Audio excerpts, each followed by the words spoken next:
Bank Arena. We're pleased to welcome now Dr. Jay Allen, the president of Itawamba Community College. Dr. Allen, always good to see you, sir. Thanks Gerard, for coming on. Great to see you, Gerard. Appreciate you having us. You got it. So glad you're in Tupelo. Yeah, man. A fantastic event. Yes, it is. Absolutely. Wonderful event. It's been neat to have.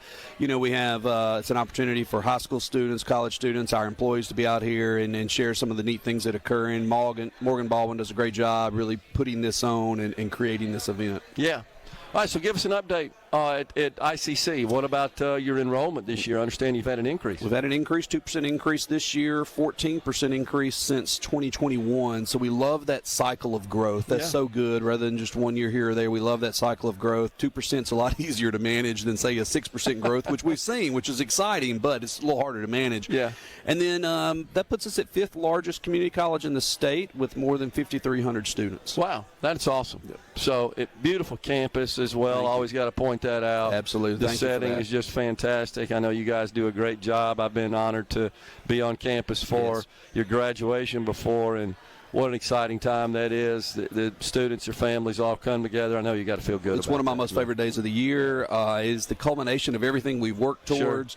Sure. But not only that, it's a vitally important moment in time for those students and their families, and they've accomplished so much. And some of them are going straight to the workforce. Some of them are going to be moving on to a university setting, or in some cases, they'll be moving to the workforce with that career tech degree, and then they will also be pursuing a bachelor's of applied science degree at the same time. So that's wonderful. That's awesome.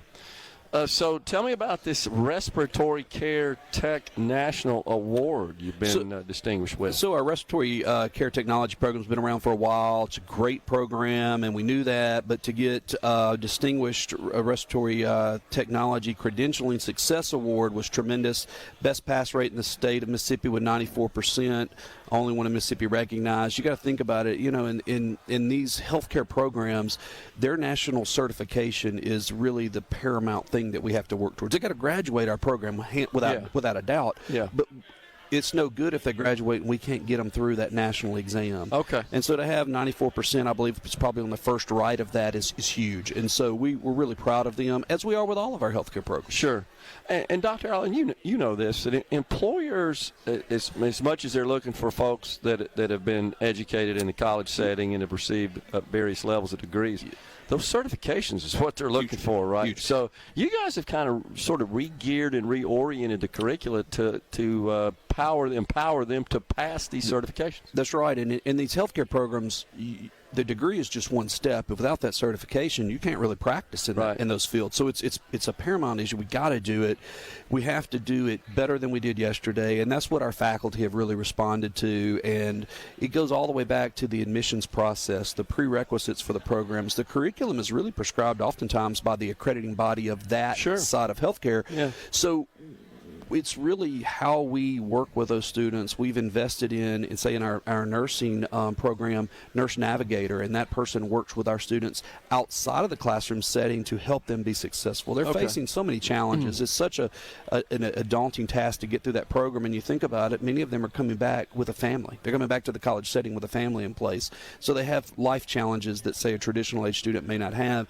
But that Nurse Navigator, we're seeing 80+% retention rates. We used to be around 50. Oh, wow. So you think about it, we probably put, just a rough estimate, 40 more nurses in our workforce this past May. Yeah. That's tremendous. This is an evolution, though, that I've observed in higher ed, though, is it not, where you guys are working so much more cooperatively and collaboratively with the private sector to make sure that your educational curriculum, your pedagogy is preparing students for the work. It has to be that way. You think about it in our career tech areas, our career fields. If we're not preparing them with a skill set that's going to make them successful in the workplace, we're failing. Yeah. And so we have to do that. We also have to turn around and give them that ability to say, hey, you know what? we can give you this skill. We can pair that with an apprenticeship, and you can practice that skill every day in that work environment, or in our case, 3 days a week while you're in class 2 days a week. And it's that earn and learn model. That has been a tremendous improvement for our students as well. So talk to us about, I've been informed you've got a research partnership with Brown University. Yeah, so I'm not even sure how we came about this, Gerard, but 3 years ago we developed a partnership with them, and they had a research project they were working on, and they had some grant funds that would actually pay our students. So in the summer, our students are doing this research project for Brown University, or you might say with Brown University, and they're studying, at first it was, I believe, air quality. Now they're studying noise pollution and air quality, and it started surrounding educational, K-12 educational sites, and now it's expanded out, and they do it in our service area, and they're going out and taking readings, and they're having to report that back. They're having to deal with equipment failures, all those things that you find in a research field. Sure.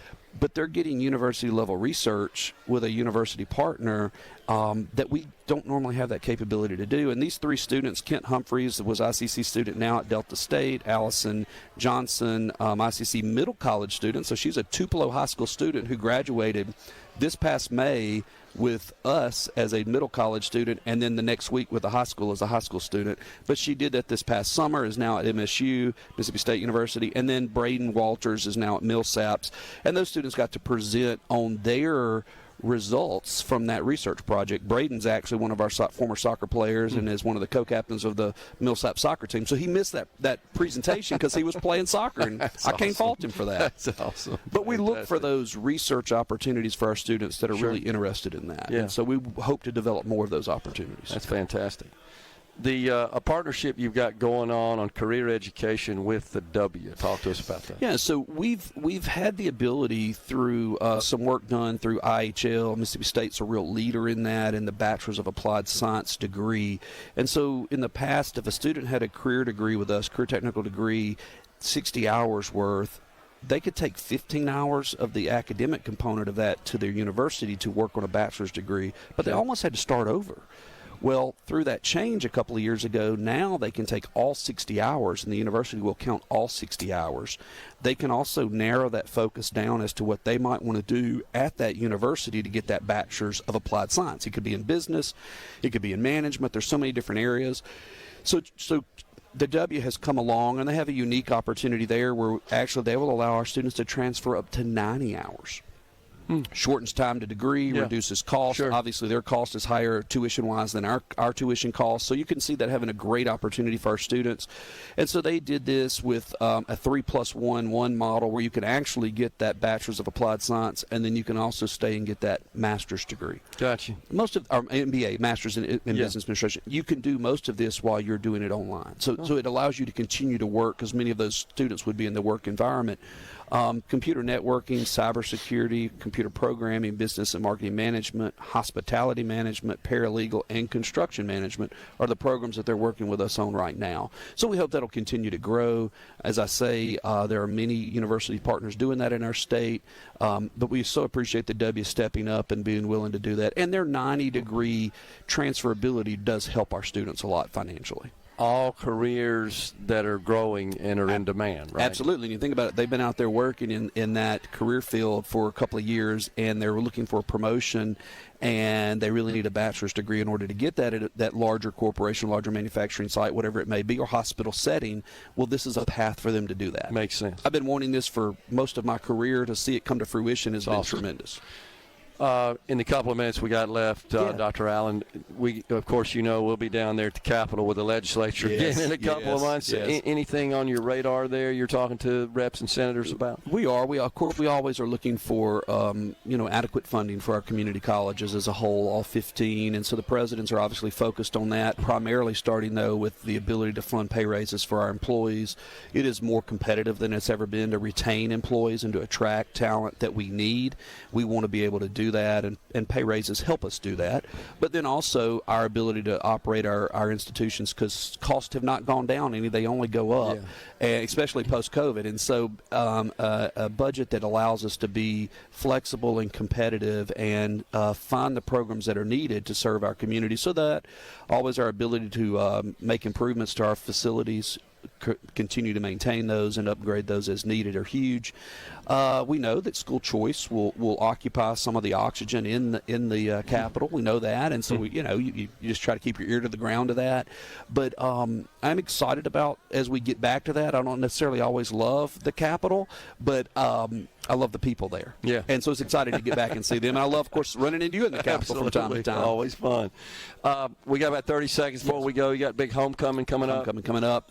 This coming Thursday. You're going to be honoring some folks, right? We are. Mitch Waycaster, Alumnus of the Year. Mike Sullivan, Athletic Hall of Fame. Jamaica Hoskins, Athletic Hall of Fame. Randy Kelly will be Distinguished Service Award. Does tremendous work with Three Rivers over there. And then Philip Faulkner, Young Alumnus of the Year. So we're excited about that next Thursday night, a week from tomorrow. It's going to be a lot of fun, and it's always exciting to honor those folks. Congratulations to the honorees. Dr. J. Allen, President, Itawamba Community College. Appreciate it.